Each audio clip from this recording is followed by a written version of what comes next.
Ошон үчүн иншалла бул зикир ибадат. Астагфируллаха ва атубу илей. Бул деген истигфар жана тоба деп коебуз. Истигфар деген Алладан кечирим сураганда айтат. Тоба деген ошо күнөөнү кылбайм деп убада бергенде айтат. Истигфар жана тоба. Пайгамбарыбыз саллаллаху алейхи ва саллям хадистеринде дагы Кур'ан-ы Каримде аяттар толтура.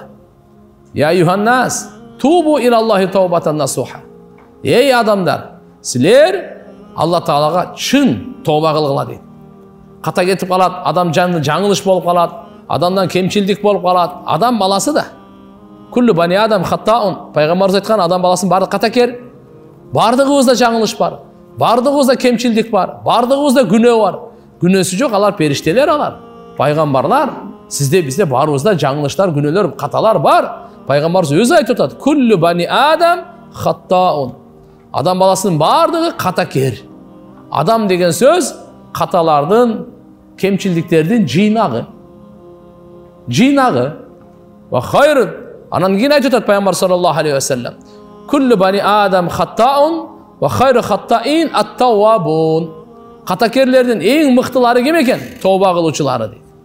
Ошон үчүн иншалла Пайгамбарыбыз айткан, мен бир күндө 100 жолу тоба кылам дейт. Канча? Болбосо күнөөсү жок. Эч кандай немеси жок. Үммөткө таалим үчүн, сизге бизге үйрөтүү үчүн Пайгамбарыбыз ушундай кылып атса, бир күндө 100 жолу, 100 жолу. Астагфируллаха ва атубу илей. Астагфируллаха ва атубу илей. Истигфардын пайдасы мындай. Пайгамбарыбыз айтат, ман тамассака. Жок, ман лазимал истигфар. Ким истигфарды бекем карманса, түндөсү дагы, күндүзү дагы, жумушта дагы, сапарда дагы, үйүндө дагы, жакшылыкта, жамандыкта истигфарды бекем кармаса. Ман лазимал истигфар. Жа'алаллаху лаху мин кулли дийкин махража. Ва мин кулли хаммин фаража. Ва разакаху мин хайсу ла яхтасиб. Аны Алла субханаху ва таала бардык жабылып калган эшиктерди ачат экен дагы. Истигфардын пайдасын караңыз. Пайгамбарыбыз айтат, бир ким бир 2-3 жолу айтып коюп эмес, бекем кармап жүрсө, ман лазимал истигфар. Ким лазым тутса истигфарды, жаалаллаху лаху мин кулли дийкин махража дегени, ар бир ушу көңүлү кысылып кетти, жүрөгү кысылып кетти, ырыскысы тарланып кетти. Айтып го биздечи, бунун жолун жаап койгон. Бунун бактысын жаап койгон. Токто, кыжалат болу, ача турган бар берде. Ал арам кылып ахиретин бузду. Бирок сизге Алла Таалам адал кылып ачкычты берип койду. Кандай? Истигфар. Бардык ага тупик жок экен. Истигфар айткан кишиге тупик деген жок. Такалып калган, жабылып калган деген жок. Алла бардык тардыкты кең кылып ачып коет экен. Ва мин кулли хаммин фаража. Жана Алла субханаху ва таала ага бардык кайгыдан Алла Таалам ушундай бир курсанчылык берет, жана күмөн кылбаган жерден ырыскысын жеткирет дейт. Ошон үчүн иншалла истигфарды бекем кармайын. Бунун бардыгы эмне болду? Зикир болду. Демек башынан ибадаттыга тургандар айтып атабыз. Биринчи намаз, орозо, зекет, ажылык умра, Кур'ан окуу. Не болду? Зикир кылуу. Зикирди бардыгын айтып берди. Дуа. Жетинчиси дуа. Бул ибадатка кирет. Дуа. Дуа кылуу. Дуа мухул ибада. Ибадаттын маңызы бул. Жөнөкөй эмес. Мусулман эркек аял дуа кылбаган күнү болбош керек. Эртең менен, кечинде, намаздан кийин, тахажжудда ар бир учурда Алла Таалага дуа кылуу. Дуа кылуу. Андан кийин ар бир амалды сүннөткө ылайыктуу аткаруу. Ар бир 24 саат кыймылыңызды таарат алып атасызбы, уктап атасызбы, жатып атасызбы, туруп атасызбы, базарга барып атасызбы, үйдөн чыгып үйгө кирип атасызбы, 24 саат сүннөткө ылайыктуу ар бир амалды аткаруу бул дагы ибадат. Жада калса ажатканага кирип чыгуу дагы сүннөткө ылайыктуу болсо ибадат болот. Сүннөткө ылайыктуу. Акыркысы 5-чиси, 10-чусу жакшылыкка чакырып, жамандыктан кайтаруу бул дагы ибадат. Жакшылыкка чакырып, жамандыктан кайтаруу ибадат. Демек тугандар, аяк хадиске келейли. Вактыбыз дагы бүтүп баратат экен, суроолорго да кезек келатат экен. Ошон үчүн баягы 7 түрдүн биз экинчисине келдик эле. Мен кичине кыскартайын. Бүгүнкү тема биринчи адилеттүү жетекчи дедик. Алла Тааланын райым көлөкөсүнөн жай алат кыямат күнү. Экинчиси ибадатта өткөргөн жаштык. Ибадатта өткөргөн жаштык. Үчүнчүсү ражулун Kalbuhu muallakun fil masajid. Жүрегі байланған. Мешітке жүрегі байланған кişi. Алғандай? Үйінде отырады, көшеде, базарда, жұмышта, бірақ жүрегінде мешіт деп соғып атады. Бош уақытын тапсам, дискотекаға, құмарханаға, арақханаға бармаймын. Мен бош уақытым жүрегім мешіт деп соғып атады. Мен қарам, бара тұрған жерім қаяқ екен? Мешіт, мен мешітке барам мен. Мен бара тұрған жайым о зынақанаға емес. Мен бара тұрған жайым арақханаға, құмарханаға емес. Мен бара тұрған жайым қаяққа? Мешітке. Жүрек ошып соғып тұрады. Жүрегі соғып тұрады. Аз пеші уақыт болек пе? Асыр болек пе?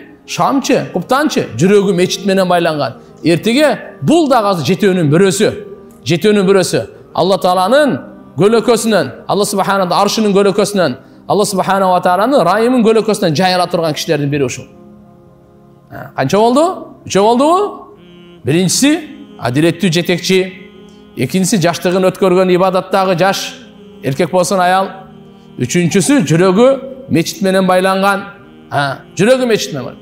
Төртіншісі бири-бирин Алла үшін жақсы көргендер. Тахабба филла. Рожулан тахабба филла. Бири-бирин Алла үшін жақсы көргендер. Улуты үшін емес, урусы үшін емес, ақшасы үшін емес, жердешілігі үшін емес, байлығы үшін емес, сулулугу үшін емес. Бири-бирин жақсы көрген Алла үшін жақсы көрген. Allah içtimaa aleyh ve tefarraqa aleyh. Joluqsa дағы Allah үшін жолугушат екен. Коштошса дағы Allah үшін коштошат екен. Мына. Кимде ким кайсы эки мусулман Allah үшін бири-бирин жакшы көрүшсө, Allah үшін бири-бирин жакшы көрүшсө, жолукканы дағы булардыкы Allah үшін болсо, коштошкону дағы Allah үшін болсо, ушундай кишилерге дағы Allah Subhanahu wa Taala эртеге чоң сыйлыгы, чоң Allah Taala'nын ыззаты бериле турган арыштын Алла Субхана ва Таала көлөкөсүнөн жай берет, өзүнүн райымынан көлөкөсүнөн жай берет. Мына ушу кишиге экен турган. Ошон үчүн иншалла бири-бирибизди Алла үчүн жакшы көрөйлү. Алла үчүн башыбызды бириксин. Алла үчүн коштошойлу. Боптур дагы Алла үчүн. Ассаламу алейкум дагы Алла үчүн турган. Мынакей Алла үчүн бири-бирин жакшы көргөн ынтыбактуулуу ушуларга дүйнөдө дагы Алла Таалам өзүнүн райымын берет, мухаббатын берет. Ахиретте болсо өзүнүн Алла Субхана райымынын көлөкөсүнөн насип кылат экен. Андан кейін рожулун тасаддака біз садака берген қол оң қолы менен бергенін сол қолы билбеген. Хатта ла таалама шималу садака би ямини өзі садаканы оң қол менен бериш керек екен. Сол қол менен бербеңиз. Сүннет боюнча садаканы кандай бериш керек? Нан бересизби, акча бересизби, зекет бересизби, белек бересизби? Оң қол менен. Кайсы қол менен? Бирок сол кол билбей калсын деп атат да. Оң кол менен бергенди эмне билбей калсын дейт? Сол кол кантип билбей калсын жанында турса. Бунун мааниси ушул риякөрлүк болбосун. Кожо көрсүн болбосун. Мактануу болбосун. Кылган зекетиңизди Алла билсе болду. Алланы күбө кылыңыз. Кылган берген белегиңизди, жардамыңызды, садакаңызды, үшүрүңүздү бардыгын садака үшін берген. Не болсын? Мұсылман адам ертеге қиямат күні садақасының көлөкөсүндө болот дейт. Ким канчалык садака кылса, ошого жараша көлөкөсүндө болот. Садака берүү жаман өлүмдөн сактайт, билип коюң. Жаман өлүмдөн сактайт садака берүү. Садака берүү жөнөкөй нерсе эмес, ас-садака раддул бала, балени кетирет. Пайгамбар саллаллаху алейхи ва саллям айтканы ошол. Силер эмне кылгыла дейт? Силер оорулуу адамдарыңарды дарылагыла садака менен дейт. Дау, дарылагыла. Кимди? Оорулуу адамдарыңарды. Эмне менен? Садака менен дарылагыла. Садака менен. Садака берип дарылагыла. Буякта бирөө ооруп атат, ошонун атынан садака бериңиз. Кан чыгарыңыз. Колуңуздан келишинче. Канча кийимиңиз болсо да кичине нерсеңиз. Пайгамбар саллаллаху алейхи ва саллям айткан: "Иттакундар валау бишиққи тамратин." Садака берип тургула. Дозоктун отунан өзүңөрдүн жаныңарды сактагыла.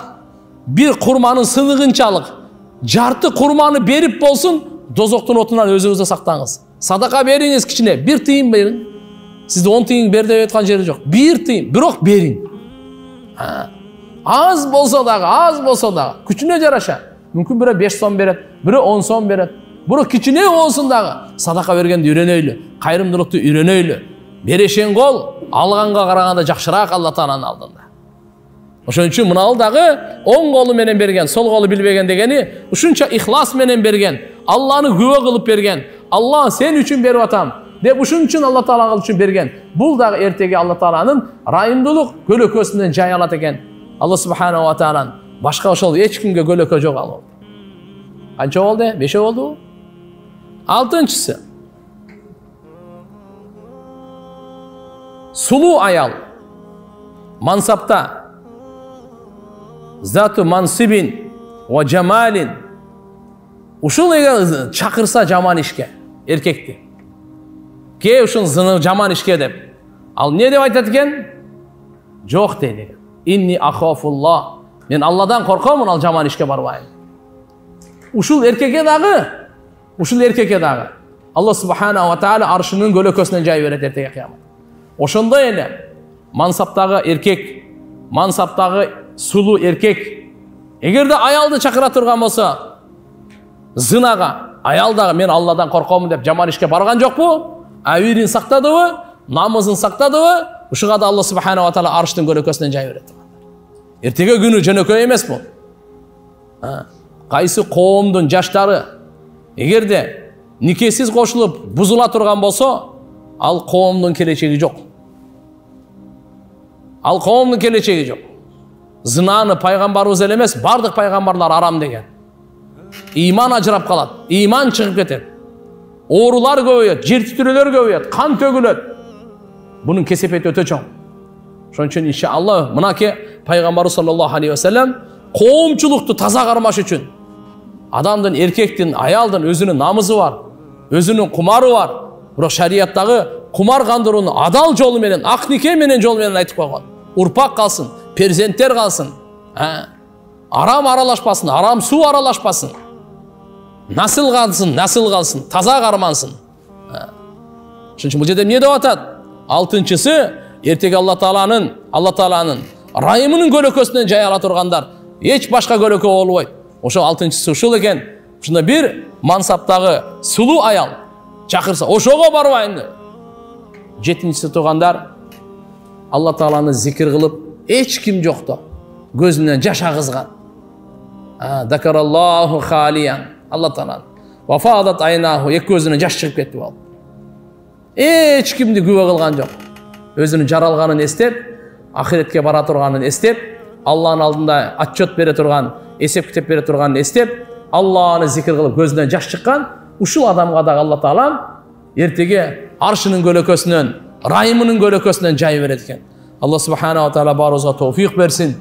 Амал кылыштыкка ушу жетөөнүн арасына кирип калайлы, аракет кылайлы. Мен башында айткандай, мына ушу жетөөнү караңыздар туугандар. Эгерде биз ушулардын арасында болсок, альхамдулилла дейли, ошого бекем болойлу.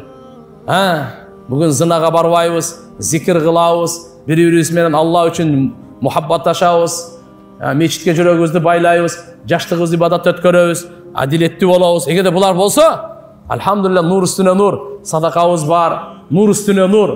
Эгерде жок болсо, бүгүндөн баштап ниет кылайлы, азырдан баштап ниет кылайлы. Кудай кааласа иншалла ушу жетөөнүн тең бардыгына кирсек деле болот. Адилеттүү чечейли, буга кирип калабыз. Жаш экенбиз иншалла баарыбыз ибадатты өткөрөйлү, буга кирип калабыз. Бири-бирибизди Алла үчүн жакшы көрөйлү, буга кирип калабыз. Садака бергенде Алланы күбө кылып, риякөрчүлүксүз, кожо көрсүн эмес, эл билсин, эл мактасын үчүн эмес, Алла билсин, Алла мактасын. Мынаке Алла Таалам билип турат бардыгын.